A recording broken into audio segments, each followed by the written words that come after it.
Hey Facebook, just waiting for people to chime in. I've got lots of tips today about networking and building more of a high-end clientele. You know, I get lots of people who they need people who are willing to spend more money with them, especially when it comes to social media. You know, that's a bit of a challenge. Say you want someone to go from, you know, looking at their best friend's video and finding out what's happening with the people in their world to wanting to buy a house, or maybe they're looking to buy a car. You know, how do we get people to spend more money with us? Maybe you're not the cheapest. Maybe you don't want that to be your brand. The idea could be that you need people to understand that you're high end, you're classy, and you need someone to spend more money. Maybe you're a financial advisor, and you need people that care about their portfolio, and you want to know how to make that work on social media. So I just want to give you a few tips and advice as to how that works, and not just on social media, but outside of that. You know, networking is very, very important to every entrepreneur. If you're not networking, you might as well say you're not working.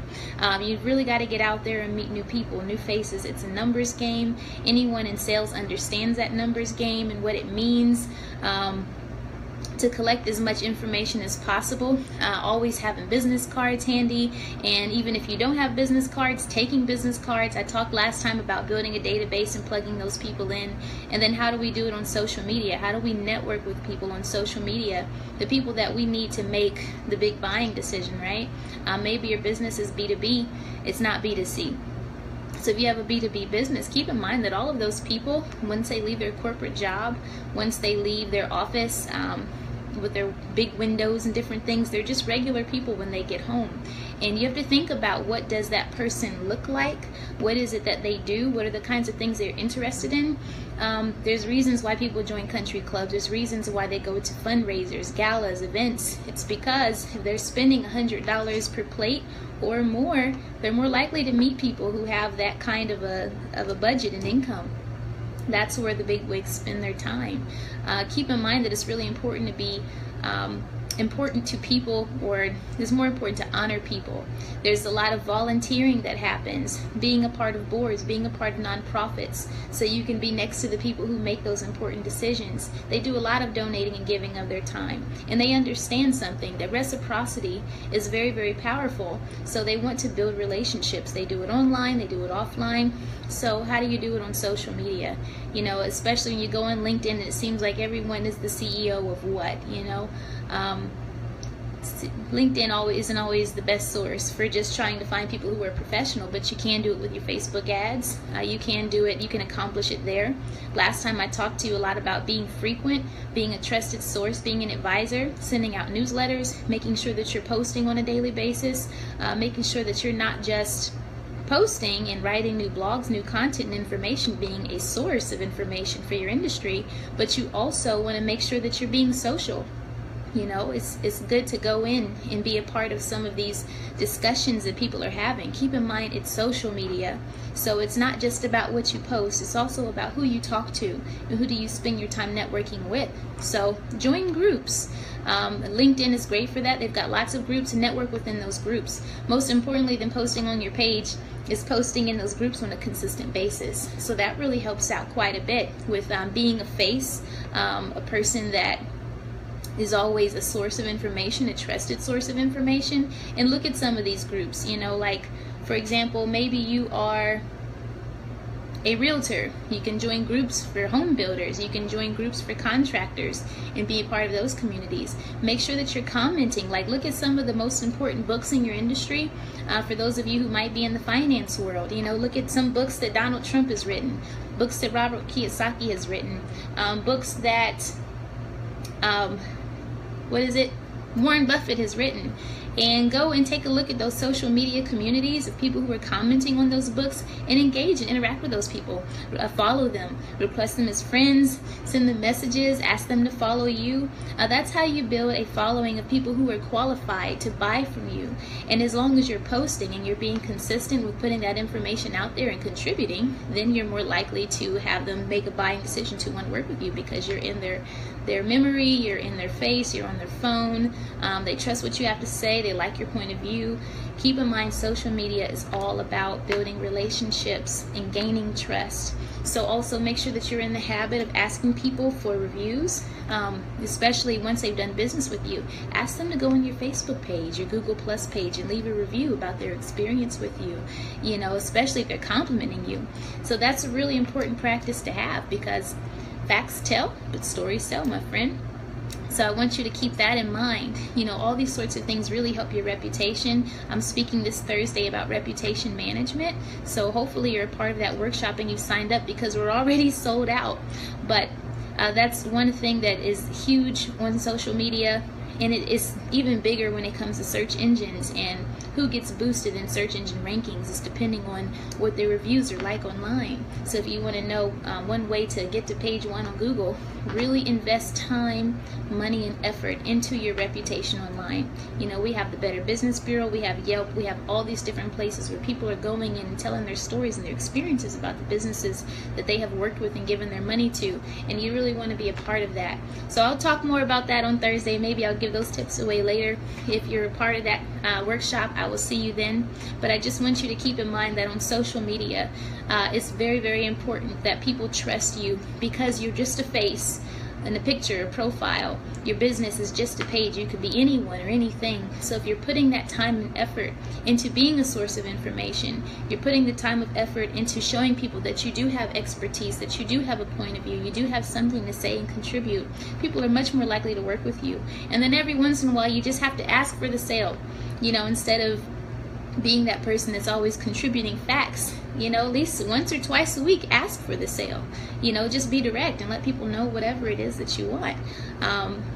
Even if you're running a special, whatever the case might be, ask people to inbox you if they want to claim a special offer. You have to have some kind of call to action. You have to let people know what you want them to do. Even when you post something, if you want them to come to your website and finish reading a blog, say that. Click here to learn more. So make sure that you are evident in what it is you're perpetuating. Otherwise, you're just a face.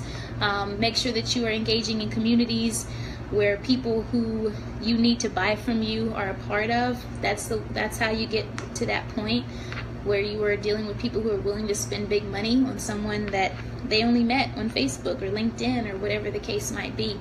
You really want to be frequent in those communities. It's very important. Be a face on the wall. It's great to have a Facebook business page. It's great to have business pages on anything, but also make sure that you're really utilizing your personal page as well. You can do a lot more as a person than you can as a company.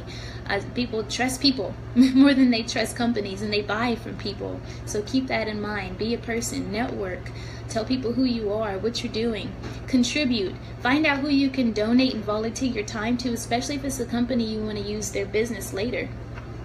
Sometimes give them a call and find out what it is that you can do, even if it's a few hours that you might be able to give away. People need help. Companies need help, businesses need help, and they're more likely to want to work with people who are willing to help, people who understand their cause and what it is that they want to do. I've got some great business relationships that way, people I've just worked with and helped out.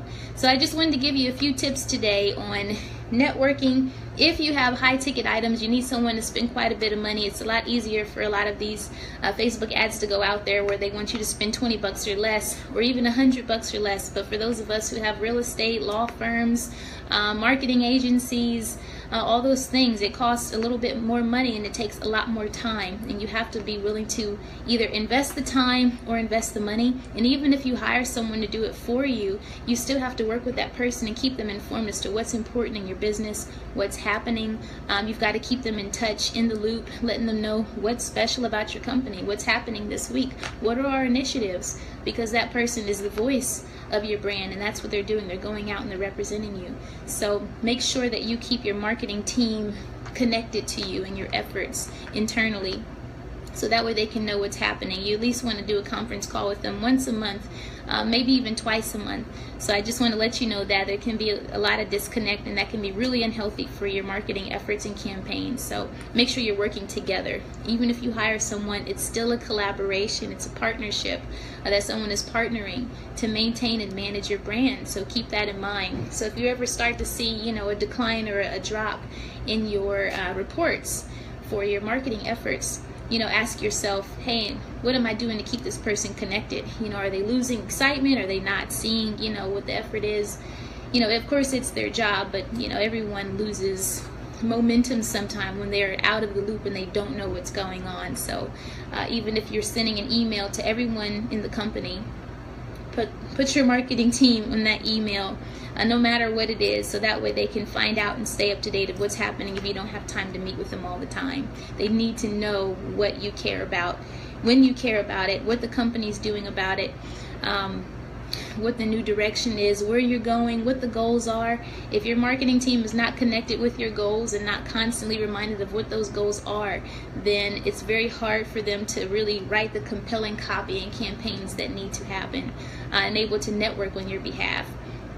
So that being said, just wanted to give you a few tips and advice. If you need to contact me, Tia Ramey, RameyMarketing.com. I'd be more than happy to set up a consultation with you. No two companies will ever have the same marketing strategy, really. Everyone has different goals. Everyone has a different clientele. They have different customer bases, target audiences, demographics. So we have to figure out what the strategy is. I'm a social media strategist. So we find out what is the strategy to get customers to look at your website and want to do business with you via social media. That's what I do. So I'd be more than happy to sit and chat with you soon.